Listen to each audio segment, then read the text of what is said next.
Hello friends, Sumit Chauhan this side. स्वागत है आपका आज की क्लास में। आज हम जानेंगे ब्लॉकचेन टेक्नोलॉजी के बारे में। पहले तो ब्लॉकचेन सुनकर डरना छोड़ो, क्योंकि ये एक बहुत ही आसान कंसेप्ट है। ब्लॉकचेन एक तरह का डेटाबेस है। डेटाबेस मतलब एक सेट ऑफ डेटा जिसे अच्छे से अरेंज करके कंप्यूटर में रखा गया हो। इसके इंफॉर्मेशन स्टोर करने के तरीके की वजह से ये साधारण डेटाबेस से अलग होता है। ब्लॉकचेन डेटा को ब्लॉक्स में स्टोर करता है और इन ब्लॉक्स को एक दूसरे से एक चेन के माध्यम से जोड़ दिया जाता है, इसीलिए इसे ब्लॉकचेन कहा जाता है। इसके इंफॉर्मेशन स्टोर करने के इस तरीके की वजह से हम यह भी कह सकते हैं कि ब्लॉकचेन इंफॉर्मेशन को रिकॉर्ड करने का ऐसा तरीका है जिसे चेंज करना, हैक करना या धोखा देना बहुत मुश्किल या नामुमकिन होता है। अब लेजर क्या होता है, पहले ये जानते हैं। वित्तीय लेन देन का लेखा जोखा देने वाली पुस्तिका, जिसे खाता बही भी कहा जाता है, उसी को लेजर कहा जाता है। ब्लॉकचेन को एक तरह से लेन देन का लेखा जोखा देने वाली एक डिजिटल पुस्तिका भी कहा जा सकता है, जिसे ब्लॉकचेन के कंप्यूटर्स नेटवर्क पर आराम से डुप्लीकेट एंड डिस्ट्रीब्यूट किया जा सकता है। ब्लॉकचेन के नेटवर्क में हर कंप्यूटर एक पार्टिसिपेंट होता है। ब्लॉकचेन के हर ब्लॉक में कुछ ट्रांजैक्शंस मतलब लेन देन का हिसाब होता है, और हर बार जब भी ब्लॉकचेन पर कोई नया लेन देन होता है तो उस लेन देन का रिकॉर्ड सभी पार्टिसिपेंट्स के लेजर में जुड़ जाता है।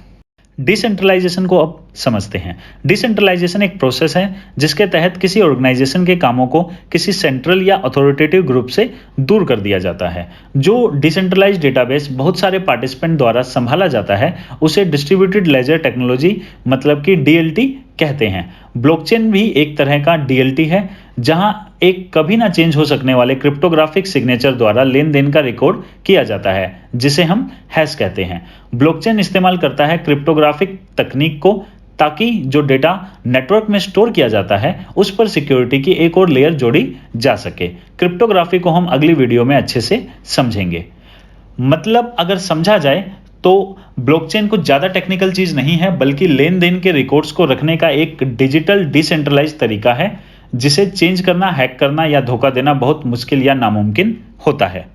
ब्लॉकचेन की इसी खासियत की वजह से बिना किसी सेंट्रल अथॉरिटी की जरूरत के बिटकॉइन और बाकी सभी क्रिप्टो करेंसीज काम कर पाती हैं। ब्लॉकचेन टेक्नोलॉजी सिर्फ रिस्क ही खत्म नहीं करती, बल्कि साथ में बहुत सारी प्रोसेसिंग और ट्रांजैक्शन फीस भी खत्म कर देती है। मान लो अगर रोहित के पास बैंक में 100 रुपए हैं और अगर उसे वो 2 लोगों में बांटने हैं, मोहित और जतिन, तो अगर रोहित 80 रुपए मोहित को ऑनलाइन भेज देता है तो फिर अब जतिन को वो 20 रुपए से ज्यादा नहीं भेज पाएगा, क्योंकि जैसे ही रोहित मोहित को 80 रुपए ट्रांसफर करता है तभी बैंक, जो एक सेंट्रलाइज्ड अथॉरिटी है, रोहित के लेजर में से 80 रुपए कम कर देगा और बैलेंस 20 कर देगा। इसलिए रोहित 100 रुपए से ज्यादा खर्च नहीं कर पाएगा कभी भी, क्योंकि बैंक लेजर उसे करने नहीं देगा। लेकिन डिसेंट्रलाइज सिस्टम में कोई बैंक या सेंट्रलाइज सिस्टम इन्वॉल्व नहीं होता, इसलिए ये सभी काम ब्लॉकचेन पर डिस्ट्रीब्यूटेड लेजर टेक्नोलॉजी द्वारा किया जाता है।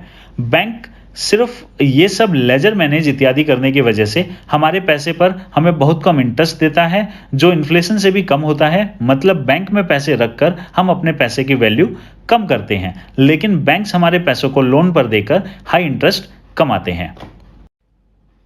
अब जानते हैं कि ब्लॉकचेन की जरूरत हमें क्यों एंड कहां है। तो सबसे पहला पॉइंट जो मुझे लगता है कि जहां सबसे ज्यादा जरूरत है इस समय ब्लॉकचेन की, और ब्लॉकचेन जहां पे बहुत अच्छा आने वाले टाइम में यूज किया जा सकता है इस टेक्नोलॉजी को, तो वो है जहां पर हमें जरूरत हो सुरक्षित डिजिटल डिसेंट्रलाइज शेयर्ड रिकॉर्ड्स की, जिन्हें मैनिपुलेट ना किया जा सके। जैसे प्रॉपर्टी के रिकॉर्ड्स को संभालने की, किसी एक जगह या किसी एक रजिस्टर में या किसी एक सेंट्रलाइज्ड कंप्यूटर में प्रॉपर्टी के रिकॉर्ड्स हो तो उन्हें मैनिपुलेट किया जा सकता है। सेंट्रलाइज्ड डेटाबेस में घुसकर या पावरफुल लोगों द्वारा घुस देकर इन रिकॉर्ड्स को चेंज किया जा सकता है। लेकिन डिसेंट्रलाइजेशन की वजह से ऐसे रिकॉर्ड्स को मैनिपुलेट करना ब्लॉकचेन पर मुमकिन नहीं होगा। आगे जाकर इस तरह के रिकॉर्ड कीपिंग में ब्लॉकचेन का इस्तेमाल बहुत ज़्यादा बढ़ने वाला है। साथ ही स्मार्ट कॉन्ट्रैक्ट्स के इस्तेमाल से ऑटोमेटेड पेमेंट्स रिलीज की जा सकती हैं जब सभी पक्ष किसी समझौते पर सहमत हो जाएंगे। तो स्मार्ट कॉन्ट्रैक्ट्स के बारे में हम आने वाली वीडियोज में जानेंगे। दूसरी एक जगह जहां पे ब्लॉकचेन का यूज किया जा सकता है वो है ऐसी जगह जहां नया डेटा लगातार जुड़ता रहे, लेकिन हमें पुराना डेटा भी संभाल कर रखना हो। ब्लॉकचेन पर डाटा करप्ट नहीं किया जा सकता और एक्सीडेंटली डिलीट भी नहीं किया जा सकता। तो ऐसे डेटा को मैनेज करने के लिए ब्लॉकचेन बेस्ट है।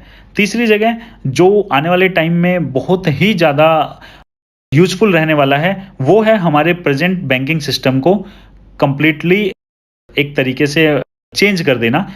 वो अगर हम बात करें तो ब्लॉकचेन आने वाले टाइम में हमारे बैंकिंग सिस्टम को बहुत ज़्यादा बेहतर बनाएगी और नई तरीके का एक बैंकिंग सिस्टम हमारे सामने लेके आएगी।